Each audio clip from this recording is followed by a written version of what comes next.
Bab 740. Gilang berucap lagi, "Ayah, tapi aku nggak yakin sekarang Raja Tanui dan Raja Kresna punya pemikiran untuk menguasai negara."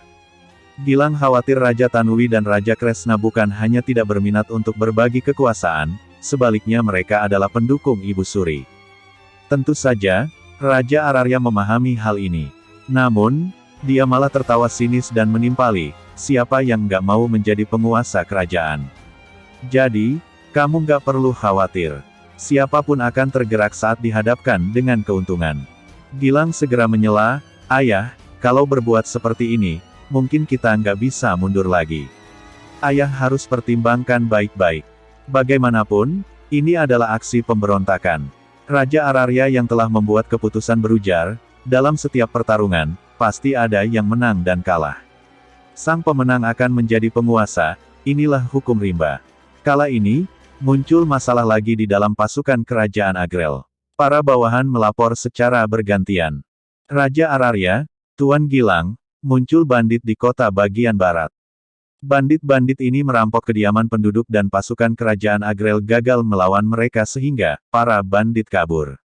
Lapor, Raja Ararya, Tuan Gilang, muncul banyak perampok di kota dan mereka merampas barang-barang keluarga pejabat. Raja Ararya, Tuan Gilang, gawat. Selir gubernur ibu kota diculik. Semua masalah berkaitan dengan pasukan kerajaan Agrel. Tujuannya adalah merebut pasukan kerajaan Agrel dari tangan Raja Ararya. Raja Ararya berseru, "Kita nggak boleh menunggu lagi. Mereka harus bertindak secepatnya." Tiba-tiba, seorang bawahan melapor lagi, "Raja Ararya, Ibu Suri mengutus orang untuk menyampaikan pesan." Ibu Suri menyuruh perwakilan kepala eksekutor, yaitu Tuan Gilang untuk masuk ke istana. Raja Ararya mendengus setelah mendengar perintah ini. Kemudian, dia berpesan kepada Gilang, "Ibu Suri pasti marah besar karena muncul banyak masalah. Cepat pergi. Apapun yang dia bilang, tahan emosimu." Gilang mengangguk, lalu masuk ke istana. Saat ini, Senia sedang berada di ruang kerja. Gilang yang baru sampai langsung berlutut dan berucap, "Ibu Suri, aku memang nggak berguna. Aku siap menerima hukuman dari Ibu Suri." Gilang juga tahu maksud Senia. Hanya saja, dia tidak menyangka Senia tertawa setelah mendengar ucapannya. Senia berkata, "Sudahlah. Gilang, cepat berdiri." Gilang yang kebingungan menyahut, "Ibu Suri nggak menghukumku." Gilang tidak mengerti dengan tindak tanduk Senia. Seharusnya, Gilang dihukum dengan berat. Bahkan, jabatannya sebagai kepala eksekutor juga dicabut. Senia melambaikan tangannya dan berujar, "Kamu berdiri dulu. Apa aku harus memberimu perintah lagi?" "Nggak perlu, Ibu Suri. Terima kasih," ucap Gilang yang kebingungan. Namun, dia tetap berdiri. "Silakan duduk," ujar Senia sambil tersenyum. Ekspresinya tampak ramah. Gilang bingung melihat sikap Senia. Dia tidak bisa menebak apa yang akan dilakukan Senia. Gilang merasa gelisah. Senia berkata, "Gilang, sepertinya tugas mengurus pasukan kerajaan Agrel agak sulit, iya." Gilang terkejut mendengar ucapan Senia. Ternyata, Senia berniat mencabut jabatan Gilang. Bagaimanapun, Gilang harus mempertahankan posisinya. Kemudian, Gilang berlutut lagi. Bab 741. "Ibu Suri, saya tidak akan membiarkan hal seperti ini terjadi lagi. Jangan khawatir. Mohon Ibu Suri memberikan saya satu kesempatan lagi," ujar Gilang dengan tergesa-gesa. Dia melakukan ini demi bisnis dan rencana ayahnya. Saat ini, dia tidak boleh kehilangan jabatan sebagai kepala eksekutor. "Kenapa kamu berlutut lagi? Aku hanya memberitahumu bahwa jabatan sebagai kepala eksekutor nggak mudah. Lagi pula, aku nggak menyalahkanmu. Aku tahu kamu kesulitan dan juga dijebak oleh seseorang." Senia menghampiri Gilang, lalu membantunya untuk berdiri. "Ibu Suri, kelalaianku dalam menjalankan tugas ini tidak ada hubungannya dengan orang lain," timpal Gilang. Dia tidak sebodoh itu untuk menuruti kata-kata Senia. Senia berujar, "Dasar, pengalamanmu masih kurang. Hal ini terjadi karena ada orang lain yang menjebakmu. Kalau enggak, bagaimana mungkin bisa terjadi banyak peristiwa di istana kita? Tapi, aku mendukungmu. Aku juga berharap kamu dapat menjalankan jabatan ini dengan baik. Hanya saja, aku nggak bisa mengabaikan permintaan orang lain. Yang penting kamu bisa memahami maksudku." Gilang, Hari ini aku memintamu kemari bukan untuk menghukummu, melainkan menghiburmu, lanjut Senia sembari membantu Gilang berdiri, lalu duduk kembali. Menghiburku? Tanya Gilang dengan tidak percaya. Dia sudah menduga bahwa Senia akan memberikannya jabatan sebagai pasukan Agrel. Kini, Senia malah menghiburnya. Bagaimana mungkin Senia begitu baik? Jabatan sebagai kepala eksekutor nggak mudah. Kamu harus berhati-hati dalam melakukan apapun. Bila perlu, kamu bisa datang ke istana untuk menemuiku kapan saja. Aku akan membantumu kalau ada masalah. Pasukan Agrel adalah hal yang terpenting di ibu kota kerajaan, bahkan nyawaku ada di tangan pasukan Agrel. Aku mempercayaimu, jadi jangan mengecewakanku, ujar Senia tersenyum. Mendengar ini, Gilang menganggukkan kepalanya. Sejujurnya, dia tidak mengerti. Sebenarnya Senia benar-benar menghiburnya atau berdebat dengannya. Namun, Gilang tetap tidak bisa memahami maksud ucapan Senia. Baiklah, kamu boleh kembali. Kamu lakukan tugasmu sebagai pasukan Agrel dengan baik. Tutup mulut semua orang. Ketika waktunya tiba, kamu akan menjadi kepala eksekutor yang sebenarnya, sahut Senia sambil melambaikan tangannya. Setelah itu, Gilang pamit untuk kembali. Dia kembali ke kediaman Raja Ararya dengan ekspresi masam. Ketika melihat anaknya pulang dengan raut wajah kebingungan, Raja Ararya pun bingung. Kenapa ekspresimu seperti ini? Apa yang Ibu Suri bilang? Tanya Raja Ararya dengan tergesa-gesa. Gilang mengulangi semua pembicaraan di istana kepada ayahnya. Mendengar ini Raja Ararya buru-buru bertanya, Ibu Suri bilang seperti itu.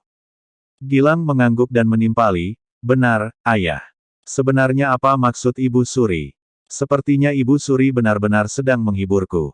Raja Ararya menarik napas dalam-dalam, lalu berkata dengan mencibir, aku sangat paham dengan niat Senia. Dia menghiburmu. Dia ingin menjadikanmu sebagai bidak. Dia membuatmu berpikir bahwa kamu mendapat dukungannya. Tujuannya agar bisa menghukummu dengan mudah saat kamu melakukan kesalahan fatal. Nak, abaikan saja ucapan Senia. Malam ini, kamu ikut denganku untuk bertemu dengan 3 raja lainnya. Tambah Raya Ararya. Gilang sontak tercengang saat mendengar ucapan ini. Dia segera bertanya, ayah, kamu sudah membuat keputusan. Tentu saja. Kita nggak bisa menunggu lebih lama lagi. Timpal Raja Ararya dengan cepat. Sementara itu, keputusan Raya Ararya telah didengar oleh Raja Kresna dan diberitahukan kepada Wira. Raja Ararya mengadakan pertemuan malam ini dan dia mengundangmu beserta Giandra untuk pergi. Tanya Wira sambil mengernyit. Benar, aku dan Giandra akan pergi ke sana. Sepertinya Raja Byakta juga akan pergi. Jawab Raja Kresna. Tebakan ini persis seperti yang diduga oleh Wira. Benar, dia nggak hanya mengundang kalian berdua, tapi mungkin mengundang ketiganya. Tapi, apa yang sedang dia rencanakan? Bab 742. Wira menyipitkan matanya dan sudah terpikirkan sesuatu. Namun, dugaan ini sungguh menakutkan. Jangan-jangan Raja Ararya ingin bekerja sama dengan beberapa raja lainnya. Untuk melakukan konspirasi. Raja Kresna, kamu tentu tahu lebih banyak tentang Raja Ararya dibandingkan diriku. Apa kamu tahu tujuan Raja Ararya melakukan ini? Tanya Wira. Dia tidak berani berasumsi sembarangan dan hanya bisa menanyakan pendapat Raja Kresna. Mendengar ini, Raja Kresna menarik napas dalam-dalam. Dia menatap Wira dengan serius, lalu menjawab, apa yang bisa dia lakukan sekarang? Tentu saja, merencanakan pemberontakan. Wira sontak mengernyit. Ucapan Raja Kresna memang seperti yang sedang dia pikirkan, tetapi Wira merasa tidak senang. Merencanakan pemberontakan. Ini bukan masalah kecil. Kalau Raja Ararya dan Raja Byakta benar-benar merencanakan pemberontakan, dampaknya pasti akan sangat mengerikan. Aku khawatir kerajaan Agrel akan hancur dalam waktu yang sangat singkat. Sahut Wira. Wira tentu saja tidak berpihak pada kerajaan Agrel, apalagi menaruh seluruh perhatiannya. Pasalnya, jika terjadi perselisihan internal di kerajaan Agrel, ini adalah kesempatan yang bagus bagi kerajaan Nuala untuk menyerang. Begitu serangan dilancarkan, pasti akan terjadi perang dan semuanya akan mati. Wira beserta seluruh kerabat dan teman-temannya akan terkena dampak perang. Wira tidak ingin kedua negara berperang seperti ini. Raja Kresna menarik napas dalam-dalam, lalu berseru, tentu saja. Begitu terjadi konflik internal, kerajaan Nuala pasti akan tahu tentang berita ini. Mereka akan memanfaatkan situasi untuk melakukan penyerangan. Sementara itu, kerajaan Agrel nggak akan bisa melawan sama sekali. Jadi, kita hanya bisa menyingkirkan pemikiran Raja Ararya. Wira juga merasa tidak berdaya. Raja Ararya benar-benar membingungkan. Dia berkata, biar Ibu Suri yang memutuskan masalah ini. Masalah ini sudah sampai ke tingkat pemberontakan, jadi pasti akan ada yang mati. Ibu Suri yang akan memutuskan hal ini karena Wira tidak ingin terlibat. Baik, Raja Kresna juga tahu bahwa ini adalah masalah serius. Oleh sebab itu, dia hanya bisa membiarkan Ibu Suri yang membuat keputusan. Tidak lama kemudian, sepucuk surat dikirimkan kepada Senia secara diam-diam. Begitu membacanya, sorot matanya tampak dingin. Dia sama sekali tidak ingin membunuh siapapun. Dia berharap kedua raja ini mati sejak dulu sehingga tidak akan memiliki kekuatan seperti sekarang. Kini, mereka ingin bersekutu untuk melawan dirinya. Bagus. Bagus sekali. Senia sangat marah. Beberapa tahun ini, dia sudah merasa sangat lelah secara fisik dan mental dalam memerintah istana. Dia bekerja keras siang dan malam sehingga kerajaan Agrel bisa semakmur sekarang. Mereka bukannya berpikir dengan baik, tetapi malah berniat untuk merebut tahta. Sungguh sebuah keberanian yang sangat besar. Namun, Senia benar-benar tidak ingin membunuh mereka berdua. Di sisi lain, jika tidak membunuh mereka, bagaimana dia bisa meredam pemberontakan kali ini? Setelah berpikir panjang, Senia tetap tidak memiliki solusi. Oleh sebab itu, dia hanya bisa tersenyum tipis sembari mengambil pulpen. Masalah ini aku serahkan sepenuhnya kepada Wira. Biar Wira yang memutuskan. Kalau bisa, jangan sampai ada pertarungan pedang. Kurung siku tutup. Surat ini dengan cepat sampai di tangan Raja Kresna. Sementara itu, berita ini juga diketahui oleh Wira. Ibu Suri sudah bilang kalau kamu yang memutuskan masalah ini. Seru Raja Kresna sambil tersenyum tipis. Dia terlihat sangat licik. Wira bertanya dengan bingung, tidak mungkin. Masalah kerajaan Agrel adalah urusan kalian. Kamu membiarkan aku yang bertindak. Apa kamu gila? Bab 743. Apa kamu nggak takut aku membunuh kedua raja? Apa kamu nggak takut aku membuat konflik internal di kerajaan Agrel? Tanya Wira dengan tidak senang. Raja Kresna tersenyum sambil menjawab, kalau terjadi konflik internal di kerajaan Agrel, kamu juga nggak akan mendapatkan keuntungan. Wira juga merasa ucapan ini benar. Begitu terjadi perang, orang pertama yang akan dibunuh oleh Raja Ararya adalah dirinya. Selain itu, Raja Byakta juga akan memikirkan cara untuk membunuhnya. Jadi, Wira benar-benar dalam bahaya. Hais, Ibu Suri kalian benar-benar sangat licik. Seru Wira dengan kesal. Tatapannya penuh dengan amarah. Setelah membahas hal ini, Wira tidak memiliki jalan lain lagi. Dia hanya bisa menyetujuinya dengan terpaksa. Masalah ini sebenarnya mudah ditangani. Kalian pergilah. Lihat apa yang akan Raja Ararya katakan, ujar Wira sambil menggeleng. Raja Ararya benar-benar membingungkan. Raja Kresna hanya menjawab dengan senyuman.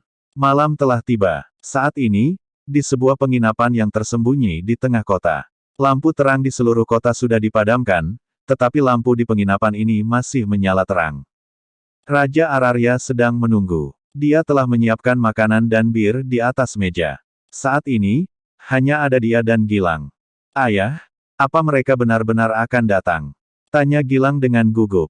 Tentu saja, jawab Raja Ararya sambil menyipitkan matanya. Tapi, ayah, aku tetap ingin bilang ini. Kita memang nggak takut dituduh sebagai dalang pemberontakan, tapi sekarang persiapan kita belum matang. Aku khawatir. Gilang masih takut rencananya akan gagal karena persiapan yang belum matang. Jika itu benar terjadi, mereka akan hancur. Ayah tahu, tapi kita nggak ada waktu lagi. Timpal Raja Ararya, lalu menghela napas berat. Dia tentu mengetahui hal ini. Saat ini, pintu dibuka dan seseorang berjalan masuk dengan perlahan. Orang itu adalah Giandra. Begitu melihat Raja Ararya, Giandra mengernyit sembari bertanya, Raja Ararya, ada urusan apa mengajakku bertemu selarut ini? Apa Raja Kresna dan Raja Byakta juga tahu pertemuan ini? Tambah Giandra berpura-pura tidak tahu apapun. Haha, keponakanku, mereka tentu tahu. Kamu nggak perlu khawatir, sahut Raja Ararya. Begitu ucapan tersebut dilontarkan, Giandra bertanya dengan sinis, apa maksudnya? Kamu nggak perlu khawatir. Hari ini, aku nggak hanya mengundangmu, tapi juga mengundang mereka. Keempat raja akan bertemu, jawab Raja Ararya dengan pelan seraya mempersilakannya duduk. Giandra seketika berpura-pura bingung dan bertanya, "Hah? Kamu mengundang semuanya? Sepertinya, kamu ingin merencanakan hal besar, iya." Mendengar ini, Raja Ararya tertawa sejenak sembari menimpali, "Jangan tergesa-gesa. Sebentar lagi mereka akan tiba. Nanti baru kita bahas." Saat ini, pintu dibuka. Terlihat Raja Kresna yang berjalan masuk. Ketika melihat Giandra, dia mengernyit dan seketika berbalik untuk pergi. Raja Kresna benar-benar jago bersandiwara. Melihat ini, Raja Ararya bergegas menghalanginya sambil berseru, "Hei, Raja Kresna, jangan pergi." "Raja Ararya, aku kira kamu ingin bertemu denganku untuk meminta bantuan. Aku nggak menyangka kamu juga memanggil Giandra. Aku rasa masalahnya pasti sangat rumit. Aku selalu menghindari bahaya dan nggak ingin terlibat dalam masalah. Jadi, maaf," ujar Raja Kresna dengan tegas. Namun, Raja Ararya malam tertawa sejenak, lalu buru-buru berkata, "Saudaraku, ada sesuatu hal yang ingin kukatakan padamu. Setelah kamu mendengarnya, terserah padamu ingin terlibat atau enggak. Duduklah dulu. Kita akan mulai membahasnya setelah Raja Byakta tiba." Setelah mendengar ucapan Raja Ararya, Raja Kresna pun menghela napas dalam-dalam dan duduk. Tidak lama kemudian, pintu terbuka lagi. Raja Byakta akhirnya tiba. Hanya saja, ekspresinya juga sama. Dia terkejut saat melihat Raja Kresna dan Giandra. "Semuanya ada di sini juga. Raja Ararya, apa yang sedang kamu lakukan?" tanya Raja Byakta. Bab 744. Raja Ararya memicingkan matanya dengan tatapan yang jelas kebingungan. Dia membatin, apa yang ingin dilakukan Raja Ararya? Kenapa dia mengumpulkan semua orang di sini? Saat ini, Raja Kresna juga tak kuasa bertanya dengan ekspresi muram, "Huff. Aku juga penasaran. Apa yang sebenarnya ingin dia lakukan? Raja Ararya, mungkinkah kamu berniat untuk menghabisi kita semua di sini?" Giandra yang juga kebingungan pun bertanya, "Paman, aku juga ingin tahu, apa yang sebenarnya direncanakan olehmu?" Raja Byakta duduk di tempatnya sambil tersenyum dingin ke arah Raja Ararya. Kini, keempat raja telah berkumpul, tetapi pandangan mereka tertuju pada Raja Ararya. Bagaimanapun, mereka semua dipanggil olehnya ke sini. Raja Ararya hanya merespons dengan senyuman, lalu berkata, "Kalian nggak perlu panik. Aku mengumpulkan kalian hanya untuk meminta pendapat." Begitu kata-kata itu terucap, ketiga orang lainnya sontak tertegun. "Meminta pendapat kami. Raja Ararya, apa maksudmu? Langsung katakan saja," tanya Raja Byakta yang kebingungan. Dia sama sekali tidak tahu apa yang ingin dilakukan oleh Raja Ararya. Sementara itu, Raja Kresna dan Giandra kurang lebih mampu menebak apa yang sedang terjadi. Akan tetapi, mereka tetap berpura-pura tidak tahu. Tak lama kemudian, Raja Ararya langsung berbicara dengan lugas, "Bukan apa-apa, aku hanya ingin memberontak." Nada bicaranya terdengar dingin dan mendominasi. Namun, setelah kata-kata itu terucap, ketiga orang itu langsung tercengang. "Apa? Memberontak?" seru Raja Kresna. Dia menjadi orang pertama yang menanggapi perkataan Raja Ararya. Kini, ekspresinya benar-benar terkejut. Tak lama kemudian, dia menegaskan, "Raja Ararya, bisa-bisanya kamu ingin memberontak. Benar juga, kalian semua memiliki pemikiran seperti itu. Tapi maaf, aku nggak tertarik." Usai mengatakan hal itu, Raja Kresna melirik Raja Byakta sekilas. Saat ini, Raja Byakta bersikap acuh tak acuh. Sebaliknya, dia malah memandang Raja Ararya sambil tersenyum karena mampu memahami pemikiran orang ini. Raja Byakta pun bertanya, "Kenapa? Kamu merasa gelisah?" "Iya. Kamu tahu jelas, kalau nggak memberontak sekarang, pasukan kerajaan Agrel yang dipimpin olehmu itu akan perlahan dirampas oleh kami. Setelah itu, kamu akan kehilangan kendali sepenuhnya atas wilayahmu. Apalagi, pasukan kerajaan Agrel yang terpecah belah seperti itu juga nggak terlalu berguna."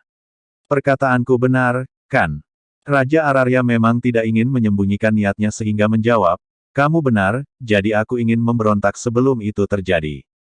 Aku mengumpulkan kalian hari ini untuk menanyakan apakah kalian juga sependapat denganku." Raja Ararya melanjutkan, kalau kalian setuju, kita bisa bersekutu dan menggulingkan Senia.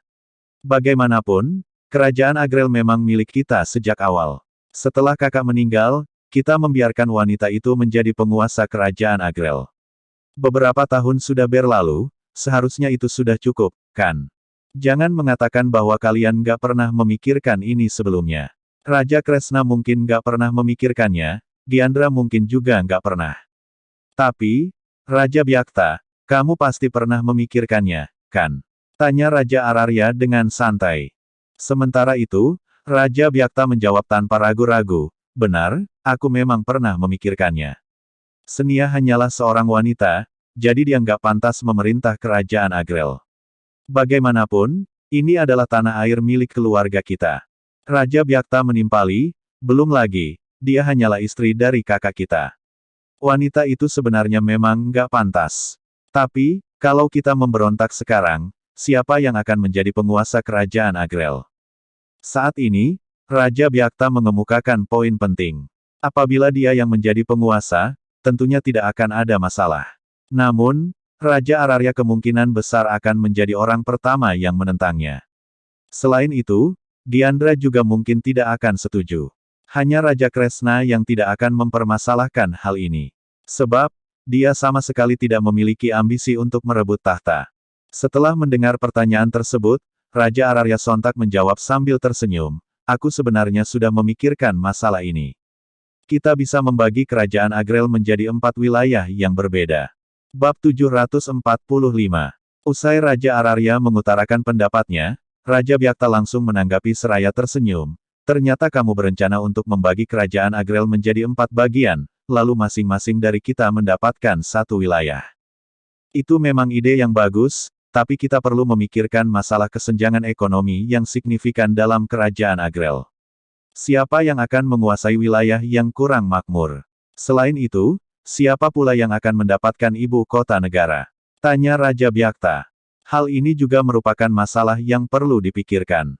Bagaimanapun, suku-suku besar di kerajaan Agrel yang berpusat di ibu kota sangatlah makmur, tetapi suku lainnya jauh lebih miskin. Apabila mendapatkan suku lain yang kurang makmur, mungkin lebih baik tidak kebagian wilayah sama sekali. Justru jauh lebih nyaman untuk menjalani kehidupan sebagai raja di ibu kota. Sebenarnya, Raja Ararya yang mengusulkan ide ini juga belum memikirkan solusinya.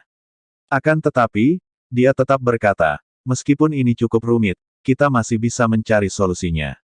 Kalau nggak ada cara lain, kita bisa menggunakan metode undian.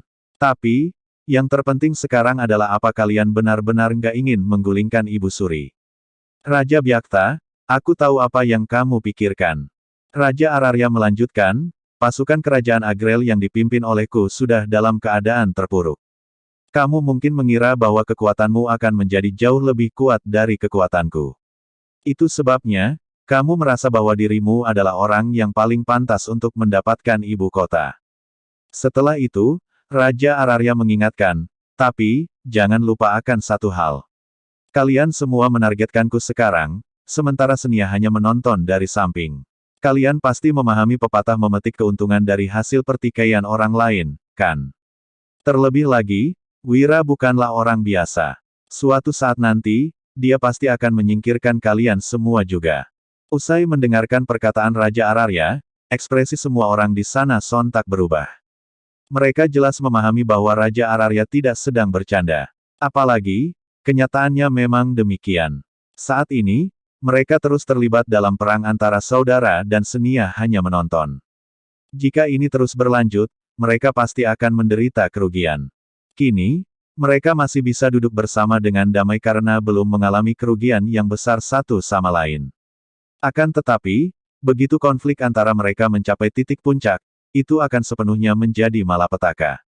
Pada saat itu, keempat raja akan saling bertengkar, sementara Senia yang menikmati hasilnya dan mengendalikan mereka, bahkan tanpa menggunakan satu pun prajurit. Hal ini pasti yang diharapkan oleh wanita itu. Tak lama kemudian, Raja Byakta berkata, Raja Ararya, kata-katamu cukup menarik. Kamu ingin bersekutu dengan kami untuk melawan Ibu Suri, sebenarnya karena kami sudah mulai merampas kekuatan pasukan kerajaan Agrel dan kamu nggak mampu menghentikannya, kan? Raja Byakta menjelaskan, alasan lainnya adalah karena kamu memiliki ambisi besar. Tapi, aku ingin mengingatkanmu, apapun yang terjadi, kamu nggak akan pernah memiliki kesempatan untuk menguasai ibu kota. Itu karena kekuatanmu nggak memadai. Kalau kamu tetap ingin bersaing untuk memimpin ibu kota, aku siap melakukan apapun untuk melemahkan pasukanmu. Bagaimanapun, aku punya cukup banyak uang. Kalau nggak percaya, lihat saja nanti, timpal Raja Byakta. Usai mendengar perkataan Raja Byakta, raut wajah Raja Ararya langsung berubah. Namun, Raja Byakta kembali menimpali, kalaupun aku setuju, kedua raja lainnya mungkin belum tentu setuju. Sembari berkata demikian, Raja Byakta menoleh ke arah Gyandra dan Raja Kresna. Saat ini, Raja Kresna menegaskan, aku memang nggak tertarik dengan persaingan untuk mendapatkan kekuasaan. Siapapun di antara kalian yang menjadi penguasa, sama sekali bukan masalah bagiku. Aku hanya ingin hidup dalam kemakmuran dan kesejahteraan. Semua orang mempercayai perkataannya karena sikap Raja Kresna memang selalu seperti itu. Aku juga nggak tertarik untuk menguasai ibu kota. Aku lebih suka memimpin wilayah perbatasan, jawab Gyandra. Pernyataannya juga masuk akal, terutama karena dia memiliki pasukan besar di perbatasan kerajaan Agrel. Apabila Gyandra tidak memegang kendali atas wilayah tersebut, pasukannya mungkin akan jatuh ke tangan orang lain. Setelah mendengar jawaban Raja Kresna dan Gyandra, ekspresi Raja Ararya menjadi makin suram. Kedua orang ini benar-benar membuatnya frustrasi. Tidak disangka, mereka tidak tertarik untuk memperebutkan ibu kota. Itu artinya, Raja Ararya juga kehilangan peluangnya. Hahaha, Raja Ararya, kamu melihatnya, kan? Hanya kamu yang ingin bersaing denganku untuk menguasai ibu kota. Kedua orang ini nggak memiliki ambisi seperti itu. Ucap Raja Byakta sembari tertawa terbahak-bahak. Sejak awal, dia telah menduga bahwa hasilnya akan seperti ini. Bersambung.